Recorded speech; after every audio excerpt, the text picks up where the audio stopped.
धर्म ही तुम्हारे साथ जाएगा। तो तुमने सत्कर्म किए होंगे, तुमने अगर अपने जीवन में एक लोटा जल बाबा को चढ़ाया है तो वो तुम्हारे काम आएगा। वो एक लोटा जल तब तुम वहां पहुंचोगे तब तुम्हारे काम आएगा। तुम्हारे बैंक वाला पैसा वहां काम नहीं आएगा। यही बैंक है, यही संपत्ति है तुम्हारी। इनका ही नाम स्मरण करने से, इनका नाम जपने से, तो तुम जितनी देर से महापुराण के सामने बैठे हो, तुम जितनी भी देर इस कथा को सुन रहे हो, ओम नमः शिवाय कहते जाना, ये तुम्हारे बैंक में जमा हो रहा है।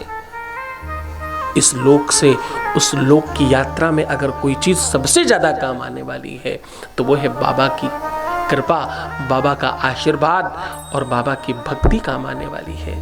बाकी कुछ काम नहीं आने वाला। जब कोई बहुत बीमार पड़ता है ना, जब कोई बहुत अस्वस्थ होता है, जब किसी का शरीर साथ नहीं दे रहा होता, जब उसका शारीरिक क्षमता समाप्त होने लगती है, जब रोग प्रतिरोधक क्षमता भी काम नहीं आती, तब इंसान को वेंटिलेटर पर डाला जाता है। वेंटिलेटर का दूसरा नाम पता है ना?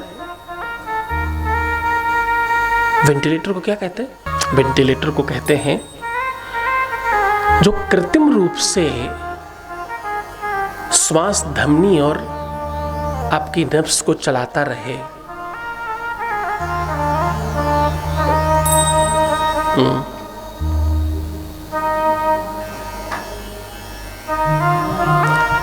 ये वो व्यवस्था है, ये वो ताकत है जहां के बाद सब शून्य हो जाता है। आपको पता है जब तुम वेंटिलेटर पर भी पड़े होगे तब भी तुम्हारा पैसा काम नहीं आ रहा होगा। केवल पैसों से तुम वेंटिलेटर तक पहुंच सकते हो, पैसों से तुम अच्छा डॉक्टर लगा सकते हो, पैसों से अच्छी दवाइयां खरीद सकते हो, लेकिन उस समय जो तुम्हें कष्ट हो रहा होगा ना, जो तुम्हें उसमें पीड़ा हो रही होगी, जो तुम्हें उसमें दर्द मिल रहा होगा, जो तुम्हें उस समय तकलीफ मिल रही होगी, उसका इलाज कहीं नहीं है। उसका इलाज मेरे नाथ के पास है। उस समय जब तुम पुकारोगे ना तो कोई नहीं आएगा, क्योंकि हो सकता है तुम्हारी आवाज ना हो सकता है तुम्हारा शरीर काम न कर रहा हो, तुम्हारी आवाज काम ना कर रही हो सकता है कि तुम्हारी श्वास भी तुम्हारा साथ ना दे रही हो सकता है तुम्हारी धमनी तुम्हारा साथ ना दे रही हो, तुम्हारी नब्ज तुम्हारा साथ ना दे रही हो, लेकिन एक चीज है जो तुम्हारा साथ दे रही होगी, वो है बाबा की भक्ति और बाबा का आशीर्वाद। हमारे पास बहुत सारे लोग ऐसे फोन करते हैं,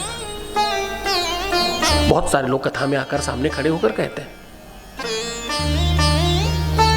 अभी पिछले हफ्ते कोई एक माता जी बड़े हॉस्पिटल में भर्ती थी, उनका बचना असंभव सा हो गया था,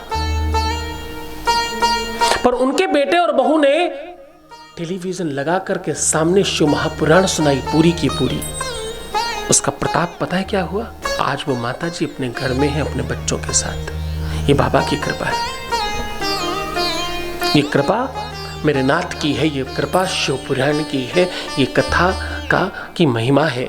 उस समय कोई साथ नहीं देगा, उस समय साथ देगा कौन? तुम्हारा धर्म, तुम्हारा सत्कर्म, तुम्हारी सुनी हुई कथा, तुम्हारा जपा हुआ नाम और कथा में बैठकर जपा हुआ